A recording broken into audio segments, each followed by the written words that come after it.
तो रोज मारपीट कत्ल रोज परिवार में कलेश हो गए। मैं आपके दर्शन करो तो इसलिए जो है कि पवित्र पवित्र भाव से, जिस भाव से हम लोग मंदिर में जाते हैं, है ना, जिस भाव से घर में प्रवेश करते हैं, निरंतर वो भाव हमेशा 365 दिन बना रहना चाहिए। 365 दिन, फिर शुरुआत तो फिर शुरुआत कर दीजिए 365 दिन। पवित्र भाव होना चाहिए। हम घर में प्रवेश करते हैं तो पवित्र भाव से हम लोगों को कदम अंदर बढ़ाना चाहिए, रखना चाहिए, और पवित्र भाव से उसमें रहना चाहिए। पूरे जीवन में संकल्प लेना चाहिए कि हम उसमें गंदे खान पान कुछ नहीं करेंगे। खान पान गंदा तो नहीं करते? नहीं सर, कोई भैया लोग नहीं करते? हाँ भैया, मटन वगैरह हम सब रेखा पढ़ी ला थोड़ा बहुत, मतलब एक दिन चाहे आग में जला चाहे रोज रोज जला, उसमें दर्द हो ही होगा कि नहीं दर्द उसमें। तो फिर आप कितना प्यार करते हैं अपने बच्चों को, कितना प्रेम करते हैं? प्रेम बहुत करते हैं, अपने जान से ज़्यादा प्रेम करते हो। आपके बेटे हैं, आपके सामने अगर कोई चाटा मार दे तो कैसा आपको फील होगा बताइए, हृदय से बताइए, कैसा फील हो? अच्छा लगेगा? किसी पिता को अच्छा नहीं लगेगा उसके पुत्र, उसके सामने उसके पुत्र को कोई जो है कि चाटा चला दे, हाथ चला दे और उसको चोट लगे तो दर्द आपको भी होगा। और आपको कभी ये फील नहीं होता कि अभी जब मटन वगैरह खाते हैं तब फील नहीं होता वो भी किसी का बच्चा है, उसको तो उसका तो गर्दन काट दिया जाता है। कितना दर्द, कितना पीड़ा, कितनी पीड़ा होती है उसमें। आज जो दर्द और पीड़ा जब गला काटा जाता है तो उसकी तड़प, उसकी पीड़ा, उसकी कष्ट मज्जे मज्जे में, रक्त रक्त में, रोम रोम में व्याप्त हो जाते हैं। जब उसमें उसके मसल आप मांस खाते हैं तो वो भी क्रिया का प्रक्रिया होगा, फिर आपके जीवन में भी वही दुख आएगा। अगर किसी को दुख देंगे तो आपके जीवन में भी दुख मिलेगा जरूर। ये कटु सत्य है। इसलिए मेरा यह आपसे विनती है कि अपने बच्चों को, बच्चे के उज्जवल भविष्य के लिए ऐसे गंदे खान पान मत करिए, छोड़ दीजिए, ये सब चीज़ें मत खाइए। मुझे दक्षिणा में देकर के जाइए, आज संकल्प लेकर जाइए कि आज के बाद ये चीज़ें नहीं खाएं। भैया खाते नहीं है ना? क्या आपसे कमज़ोर है क्या? मैं कमज़ोर हूँ क्या? तो किस लिए खाते हैं आप?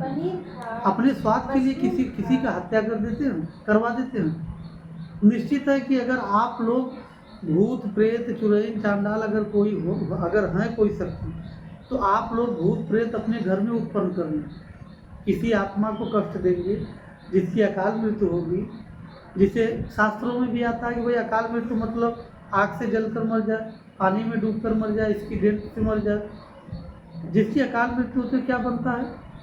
मैं नहीं कर रहा, आप ही बताइए किसी योनि में जाता है? प्रेत योनि में जाता है। तो प्रेत बनेगा, जो कसाई काटेगा उसके घर में रहेगा। मुर्गे, मछली, बकरे, जितनी हत्या होती, गला काटा जाता है, अकाल मृत्यु होती है, जबरदस्ती मारा जाता है। तो जो कसाई काटेगा उसके घर में रहेगा भूत बनकर, और जो उसका शरीर खाएगा उसके घर में रहेगा कि नहीं भैया? तो आप बात बात पे चिड़चिड़ापन, बात बात पे क्रोध आना, पत्नी के साथ लड़ाई हो जाना, और आप दोनों में सामंजस्य कभी नहीं बनेगा।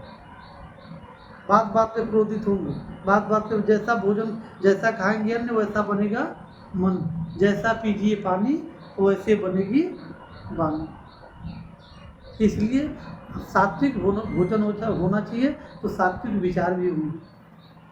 हर माँ बाप दुखी क्यों होते हैं? मेरे बेटे मेरा सम्मान नहीं करते, मेरे बेटे मेरे मुझको नहीं मानते, इसलिए कि हर माता पिता संस्कार ही बच्चों को नहीं दे पाए। शिक्षा तो दिए लेकिन शिक्षा के साथ साथ संस्कार नहीं दे पाए। इसलिए ज़रूरी है कि बेटों बेटियों को संस्कार दीजिए, शिक्षा के साथ साथ संस्कार, और खान पान शुद्ध होना चाहिए, जो सात्विक भोजन। अपने हिंदू समाज में कभी भी कोई भी मांस मटन नहीं चलते, कहीं भी शास्त्र वर्जित किया, लेकिन तब भी लोग खाते हैं। अपने जीवन को दुखी बनाते, अपने जीवन को नर्क जैसा बनाते हैं। किसी को मत खाइए, किसी को मत मारिए। आज जानवरों को कहीं शिक्षा नहीं दिया जाता। गाय को कहीं शिक्षा दी जाती है? भैंस को कहीं शिक्षा दिया जाता है? कोई टीचर टीचिंग करता है क्या? नहीं ना करता है। शेर को कोई टीचर टीचिंग करता है? कहीं विद्यालय में जाता है शेर? लेकिन उसके पास इतना विवेक है, जानवर है वो, लेकिन इतना विवेक है। गाय अगर महीनों की भूखी हो उसके नाद में उसके सामने मांस रख दीजिए, क्या गाय खाएगी? वो जानती है कि ये मेरा भोजन, उसके पास इतना विवेक है पशु के पास, ये मेरा भोजन नहीं है। महीनों का शेर भूखा हो, उसके सामने घास रख दीजिए, खाएगा वो? नहीं खाएगा, इग्नोर कर देगा कि ये मेरा भोजन नहीं है। और मनुष्य ये तय नहीं कर पाता कि मेरा भोजन क्या है, तो घास का भी भजिया पकौड़ा बनाकर सफरचट कर जाता है और फिर जीव की हत्या करके भी खा जाता है। और जितना भी जीव मत मारो बापुरा, सबका एक ही प्राण, हत्या कबहू न छूटिए, कोटि सुनो पुराण। करोड़ों बार कथा पुराण सुनिए, लेकिन ये हत्या कभी छूट नहीं सकती। भगवान कृष्ण के जीवन की एक कहानी है, एक छोटी सी कहानी है जो अपने जीवन में प्रेरणा देगी। भगवान कृष्ण और अर्जुन एक बार दरिया के किनारे घूम रहे थे। दरिया के किनारे दोनों लोग घूम रहे थे, तो वहाँ एक अर्जुन की दृष्टि पड़ी एक मछुआरे पर। जब मछुआरे पर दृष्टि उनकी पड़ी तो अर्जुन जी ने भगवान कृष्ण से कहा कि भगवान, ये मछुआरे पर जब दृष्टि पड़ी कि ये इतना हत्या रोज कर रहा है, जब इतनी हजारों मछलियों को मार करके वो ढेर लगाया हुआ था और तड़प रही थी सारे धूप में मछलियाँ, तो अर्जुन के रोम रोम खड़े हो गए कि भगवान, ये इतना पाप कर रहा है रोज प्रतिदिन, और इसका भोग ये कैसे भोगेगा, इसका बदला ये कैसे देगा? तो भगवान कृष्ण ने कहा कि अर्जुन, तुमको मैं प्रत्यक्ष दिखा करके प्रमाण दूँ कि ऐसे बता करके प्रमाण दूँ? बोले भगवान, अगर दिखा करके प्रमाण देंगे तो ज़्यादा समझ में आएगा। तो भगवान कृष्ण ने कहा कि अर्जुन, चलो समय आएगा तो मैं इसका उत्तर दूँगा। कुछ वर्ष बीता, एक बार फिर ऐसी घटना घटित हुई कि जंगल में दोनों लोग घूम रहे थे। फिर भगवान कृष्ण अर्जुन जी दोनों जन जो है कि जंगल में घूम रहे थे, तो जंगल के बीचों बीच गए तो वहाँ अर्जुन जी की दृष्टि पड़ी एक भैंसे पर। भैंसे का सींग जो है कि एक झाड़ में फंस गया था, एक झाड़ में फंस गया था और बहुत दिनों से फंसा रहा, और निकालने का प्रयास भैंसे ने बहुत किया लेकिन निकल नहीं पाया होगा। इसलिए जो है कि उसके देखे तो अर्जुन जी के रोम रोम खड़े हो गए, पूरे उसके शरीर में कीड़े पड़ गए, पूरे शरीर में, आंखों में, मुंह में, सब चिल्ला रहा था, तड़प रहा था।